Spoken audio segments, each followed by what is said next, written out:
you might be the weakest dude in the gym or the weakest girl in the gym. You're like, man, I just suck at lifting, right? Everyone else beats me. But then you start looking at the open, and if you look at the percentiles of like how you do compared to everyone else, maybe you realize that the strength workout was the workout you performed the best in. And so that might just mean that your gym might be a strength biased gym.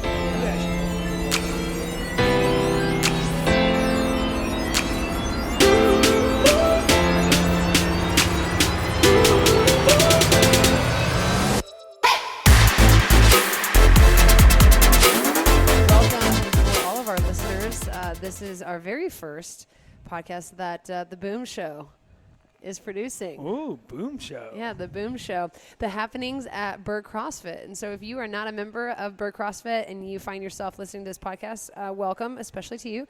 But this recording is uniquely for all of our members. It's just a way for us to increase our communication and hopefully bring you guys some really cool content. So today, we are going to be discussing the upcoming cycle.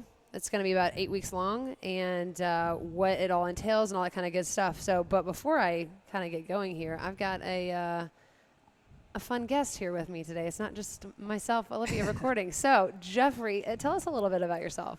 Hey, guys. So I'm Jeff. I've been a head coach at Burg for about a year, I think, maybe a little bit longer, somewhere around there. I've been coaching for about 5 years, and I've been programming for about 4 of those years. And so right now I'm the lead programmer at Burg CrossFit. Sweet. Or head programmer, however you want to call it. Yeah. I mean, which sounds fancier? Yeah, I don't know. We'll we'll just let the crowd decide. Perfect. So, we instituted. When did we start doing cycles? Back in January of this year? I want to say it was a little earlier than that. Okay. No, yeah, I think it was sometime maybe August last year. Oh, okay. I'm way off then. Okay, cool. So how did that kind of come about?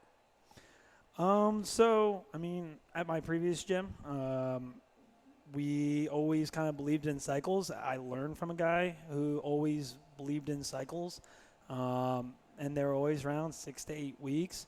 And test in, test outs is everything that we always believed in. You test in at the beginning of the cycle, you test out at the beginning or at the end of the cycle, and that way you can kind of see, hey, is our programming actually working? Versus just doing the standard GPP. For anyone who doesn't know what that is, it's general physical preparedness, and so that's just kind of like there's still rhyme to the reason, but there's no like systematic employment of it's just kind of whimsical. Yeah, you're this like, seems fun, let's do this. Exactly. And so with cycles, there's generally like a bias. And so we've had gymnastic bias cycles, we've had lifting bias cycles, kind of a little bit of everything. And so in the grand scheme of things, we have something what we call a macro cycle, which you look at like the overarching like year, and we just make sure all our cycles have different components that kind of fuel the entirety of CrossFit in the CrossFit world. Yeah, awesome. So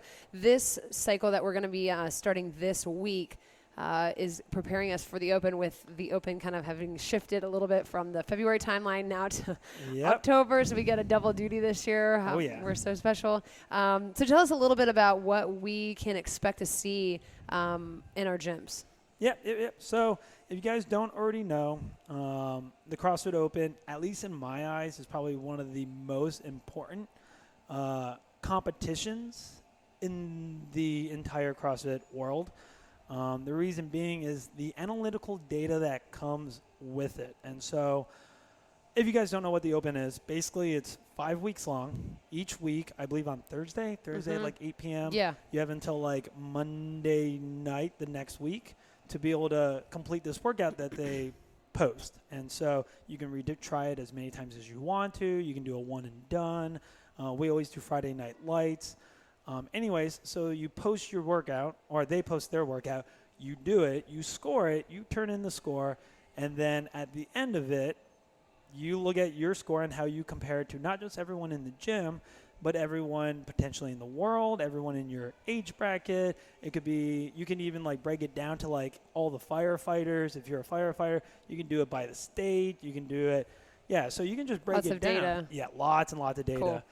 And so the reason I personally like it is that you can break it down so minusculely by like movement. What held you back the most? And so maybe inside the gym, you might be the weakest dude in the gym or the weakest girl in the gym. You're like, man, I just suck at lifting, right?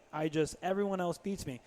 But then you start looking at the open, and if you look at the percentiles of like how you do compared to everyone else, maybe you realize that the strength workout was the workout you performed the best in. And so that might just mean that your gym might be a strength biased gym, and that you actually might need to work on the endurance aspects more or the gymnastic aspects more. And so it's stuff like that that really like, okay, cool, what do I need to do to improve, to better myself, not just against the people in the gym, but everyone. Is the programming that I'm doing working comparatively to other gyms around the world, stuff like that. And so that's why I like the open. And it always kind of like hurts my heart when someone's like, oh, I don't want to do the open because, I'm not going to make it to the games. You and 99.99% of the rest of the population that does CrossFit is also not going to the games. That 99% has no intention of even making it to the games, even thinking of making it to the games. Only that 1% is thinking that they have a chance. And so that top 1% is what's really trying for it. And so the rest of the 99% is just doing it to improve themselves and see how they compare to everyone else. Yeah, I personally love the open for all the reasons that you mentioned. I just think it's a great way for me to go against myself and to kind of put all the stuff that I've done like in the gym up until that point. It's like, cool. So let me test my ability to, go really hard, maybe in a more of an endurance based workout, or really go for that. Like, man, I don't know if I can go with that PR, but I'm going to try. And oh my gosh, what happens is almost always you end up PRing, or you do far better than you think you will, just because of that kind of competition aspect. And it's not competing necessarily with anyone else, but just yourself. And so, I mean, I know for a lot of our members who are listening, they're not super competitive. Maybe they're like a mom or they're a dad or whatever it might be. And they're just kind of like, yeah, I want to look good naked. So that's why I come to Burg CrossFit or whatever. Yeah. But the open is even more specifically for them, because a lot of times I find that people can get so bogged down. They're like, oh man, I can't do toes to bar. Oh man, I can't do this. But in the open, maybe they go for something. They're like, I got one toe to bar. First ever rep, or I got my first pull up or whatever it might be. And so it's not meant to be this limiting thing. It's meant to be for everyone. But I think so often we pigeonhole ourselves because we're like, oh, not me. Like, I'm not going to go to the games like what you said. But it's like, yeah me either. Yeah. I know that. I don't want to go but I want to be better. Like I always want to be striving for that. And that's one of our core values, right? We always want to be learning. We always want to be growing. And the moment that we become stagnant, or that we think like I've arrived, I hope someone like knocks us upside the head. And, it's like, you're no better than this person. Yeah. Like you need to, like you have these areas of weaknesses, and that there's always something to work on. And so, I love all the points that you made. Of just like the open truly is for everyone. So with that, that's going to be beginning of October, right? I believe so. Yeah, October 10th. October 10th, is the start of it. Okay, so it'll run from October 10th, 5 weeks from there, with one workout, right? Being released on a Thursday night, and you've got from that Thursday night to that Monday evening. And we generally do the Friday Night Lights at all of our locations, which is pretty cool. And so whether you're in Ohio or you're at our North location or a St. Pete location, definitely get in on the action, and you'll get emails and all that kind of good stuff about what that looks like specifically for your location and heat times and whatever. But so over the course of those 5 weeks, there's one workout. There's an RX. RX option. That's at least how it was the last few years. Yeah. The open's always going to be different. TBD, I guess, but like in times past. Yep. In the last few opens, there's been an RX variant, and then there'll be a scaled variant. And so that way it's just even more inclusive. Sure. Like they're trying to prevent people from, say it is that, blasted bar muscle or that toes to bar, and you've just been trying so much, and it's like the very first rep, and you just can't even get a score of 1. You can't even get your first toe to bar. Not a very fun workout for some people. So the scaled workout allows everyone, hopefully everyone, to be able to do Some portion. Yeah, a little more heart rate taxing workout. Cool. Okay. So with that, Yeah, we didn't even talk about the cycle. yeah, no, I realized that I jumped the gun a little bit, and so we got to talk about, lay the groundwork of the Open. So given all those things, what can we expect, starting now, basically, middle of end to August up until the 10th of October? Yeah. So a couple of things that you're going to notice in this. We only have one test in. It's just going to be a workout. Okay. Are we allowed to talk about what the workout is? Yeah, totally. Oh, okay, cool. Yeah. So it's going to be an ascending rep scheme, a descending rep scheme of squat snatches. Sorry, everybody. Sorry, not sorry. With ascending weight, and then a stagnant set of chest bar pull-ups and box jump overs. Cool. And so how it's going to work, we're not going to go exactly into the time domains, but you basically have a set of chest bars, set of box jump overs, set of snatches. From there, you'll then add weight to the bar.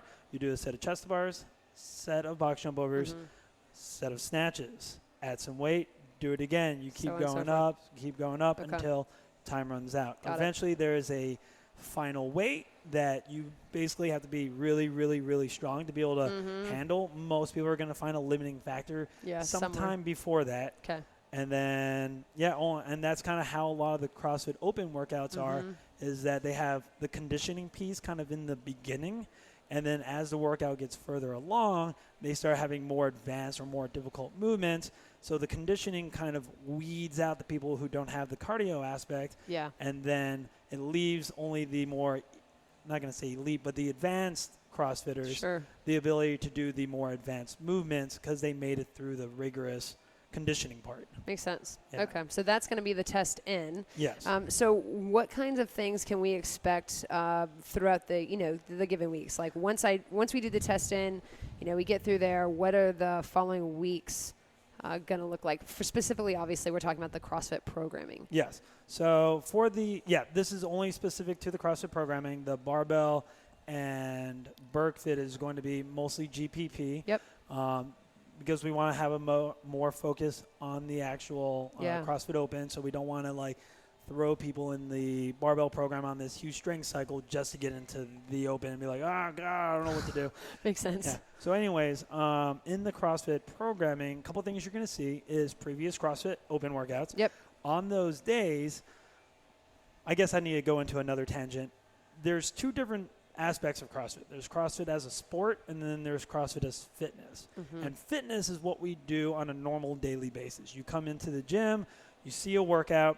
Okay, how do I scale the movements appropriately to fit the stimulus of the workout? Like, maybe there's 20 toes bar, and the coach is like, you should be able to get this done in 1 to 2 sets. Okay, well, I can't do 1 toes bar, so I'm probably not going to do that, right? So I need to scale that movement down particularly so that I can complete the movement or the workout as they're hoping for me to complete it. Yeah.